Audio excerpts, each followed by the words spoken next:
I és un problema molt greu perquè els barris existeixen perquè hi ha persones que hi viuen i els mantenen vius i fan vida i els cuiden i els estimen, però si els omplim d'edificis impersonals, de lloguers de temporada i permetem les compres especulatives, s'anirà perdent l'ànima i s'anirà perdent també l'alegria, perquè al final viure amb la por de que et poden fer fora de casa teva és terrible. Letícia Dolera, Hola, què tal? pregonera de la Mercè 2018, creadora de Pubertat i ara pregonera de les Festes Majors de Sants.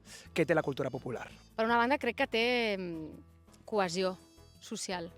Fa que gent de diferents edats i diferents classes socials s'ajunti per fer una cosa en comú que a més no té a veure amb la productivitat econòmica, no? Que té a veure amb la tradició, amb la celebració, en trobar-nos i en recordar que venim d'una tradició la qual podem revisar amb una mirada crítica, però que forma part de nosaltres, no? I que també perdurarà un cop nosaltres marxem. I el sentiment de pertinença crec que també és important en aquests temps de cada uno en su casa con su pantalla del mòbil. El 2018, al pregó de la Festa Major de la Mercè, vas dir que els barris de Barcelona eren els cors de la ciutat que havíem de protegir, no? 8 anys després creus que hem protegit aquests barris? Ostres, potser no. Hi ha hagut etapes de l'Ajuntament de Barcelona, doncs crec que sí que s'han intentat fer moltes coses i s'han fet, però sí que sento que la batalla de l'habitatge, que és una batalla arrel per mantenir els barris i protegir-los,